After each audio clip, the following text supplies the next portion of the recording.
Are you suffering from a case of gear acquisition syndrome, aka GAS? Many of us photographers and video creators have a bad case of it. If that's you, I think you'll like this video where I share my top 10 sites for buying used photo and video equipment. Let's get into it.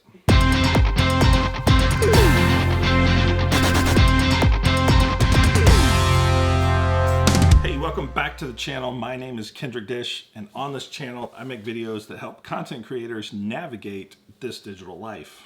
I make videos about cameras, computers, software, business advice, and the bags we carry all that stuff in.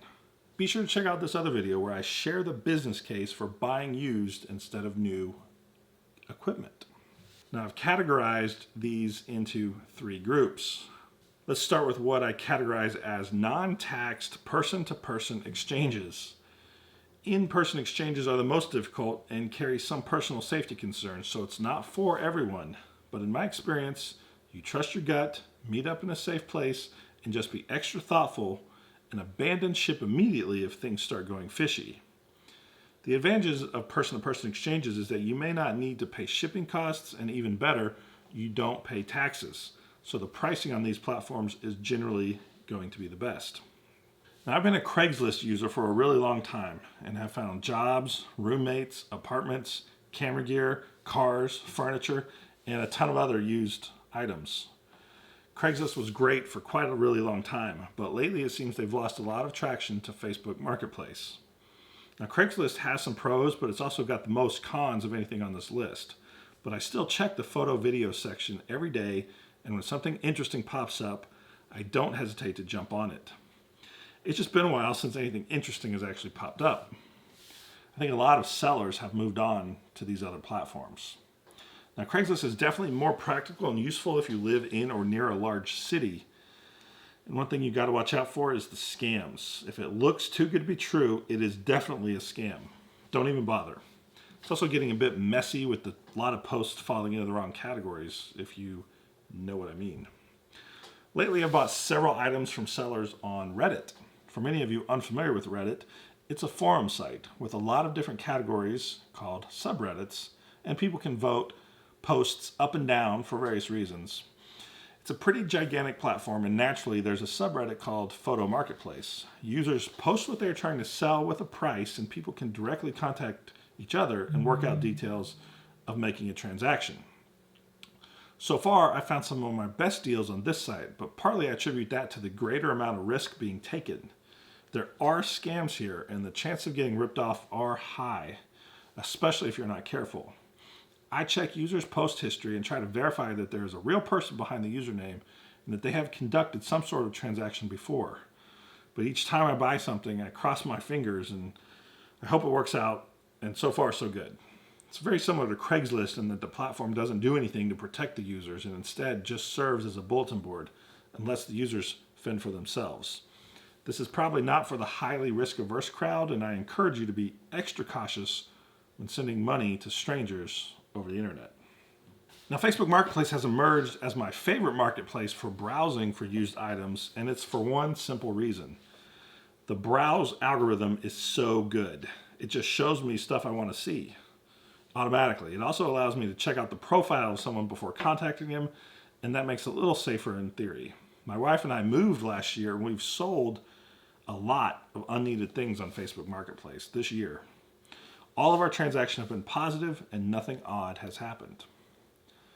Facebook Marketplace has recently started showing items that can be shipped too, so it straddles the line between an in-person exchange and the next category that I call private seller marketplaces.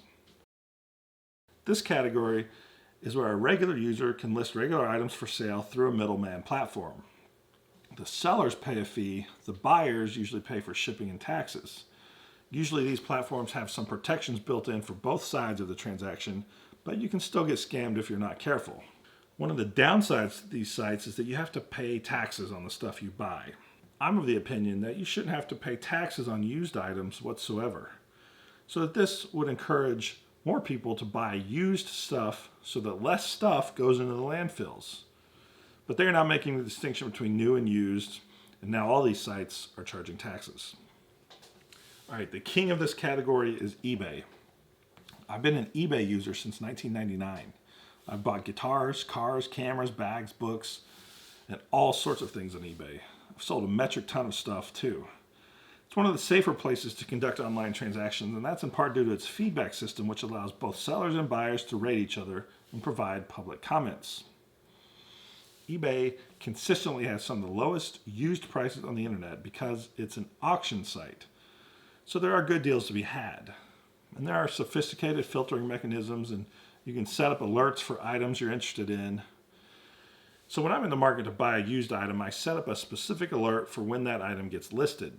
What I'm looking for is a buy it now option, which bypasses the auction format, with a price I'm willing to pay. Often with a few months of patience, I can usually get what I want at a pretty good price. A newer but similar marketplace is called Mercari. I think that's how you say it, I'm not sure. I don't even know how I found out about it, but I found a good deal on a backpack that I was searching for the first time I used the app, so I pulled the trigger on that and I had a positive buying experience. To me, it's really just an eBay knockoff that isn't as popular, so there isn't as much to choose from. The main selling point is that they don't release the money to the seller until you receive the item and it is to your satisfaction. If you don't give a rating within 3 days, they pay the seller, and then you don't have the option of refunds or returns. They do have an app, and they push the app very hard to get you to use the app, which it makes sense given what year we're living in, but the app, man, is very aggressive with their notifications. So far, I haven't been able to get the notifications to respect my preferences. It keeps on notifying me of all sorts of crazy stuff. Another one I discovered more recently is Gear Focus. This one is only focused on photo and video gear, so it's got that going for it. The main problem is that there just aren't that many people using the platform yet, so there isn't a whole lot on here.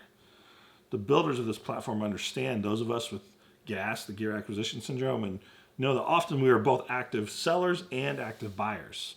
And this site works pretty well for both. But I listed a few items on here and got absolutely zero interest. I think this site has a lot of potential, but honestly, it just needs more people. The last category of sites that I use to purchase used gear is what I call the professionals. These sites are run by professional gear experts, and they usually offer a grading system to gauge the condition of the gear you're buying. This is the safest and most predictable path to buying used equipment, as they have a reputation to uphold, and they feature customer service as a major benefit, and sometimes they have a warranty.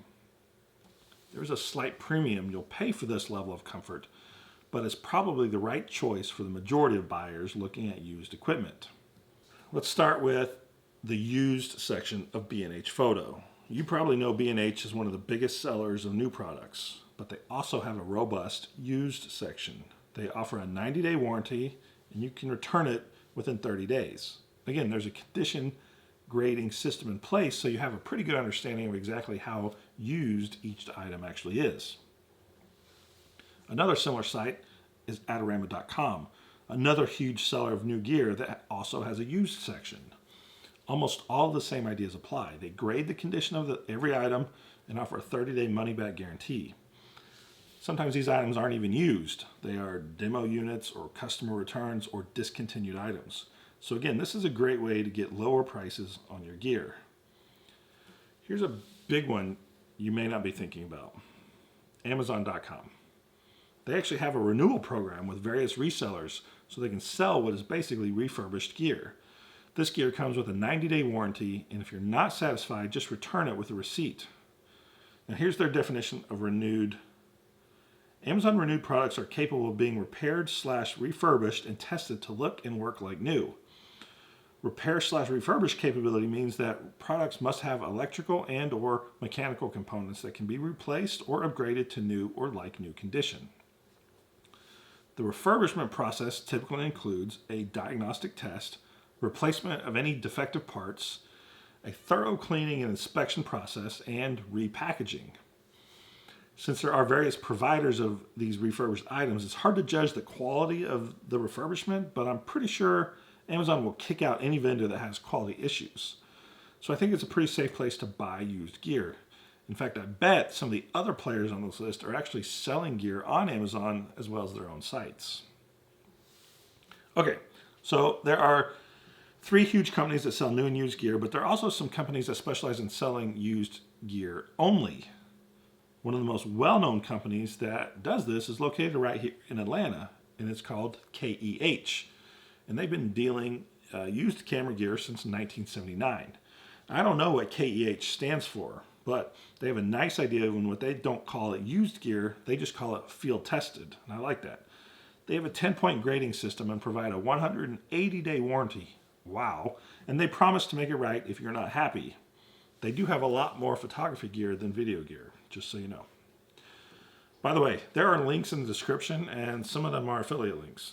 It doesn't cost you any more when you buy something using the link, but the little bit of money that those links provide goes into an account I'm using to save up for a new shirt. This black t-shirt that I always wear is getting a bit boring. Now, another used only gear site that I like is mpb.com. Again, I don't know what MPB stands for. They don't say on their site. But other than that, they have a great user-friendly website for buying, selling, and trading your used gear. Their prices are among the best, even though they have a condition grading process and photograph every single item. Yes, that's right. They take pictures of every single item they sell instead of using stock photos or items or reusing old photos of the same items. That is pretty helpful, and it increases the confidence you have in the condition of the item you're buying. They also offer a 6-month warranty. Double wow. Now, one last one I often check when I'm searching for used gear is lensauthority.com. Lens Authority is the place that lensrentals.com has to sell off the rental gear they no longer need, which is a ton of stuff. The cool thing is that often the little doodads and accessories that can sometimes be harder to find. Remember, this is mostly stuff that has been repeatedly rented out, so I think you're unlikely to find like-new items, but that doesn't mean the gear is totally beat up. They have a rating system and are transparent about the quality of the gear. They also have a 90-day limited warranty after an initial 3-day inspection period. So that's where I do my used camera shopping. Where do you go? Which of these sites are new to you? Which sites am I missing out on? And what are your used gear buying stories? I'd love to hear about it all in the comments, and I try and reply to every comment I get. Anyway, as always, I appreciate you watching and supporting this channel by using the affiliate links and hitting the like and subscribe buttons, and I'll catch you guys on the next one. Thanks for watching.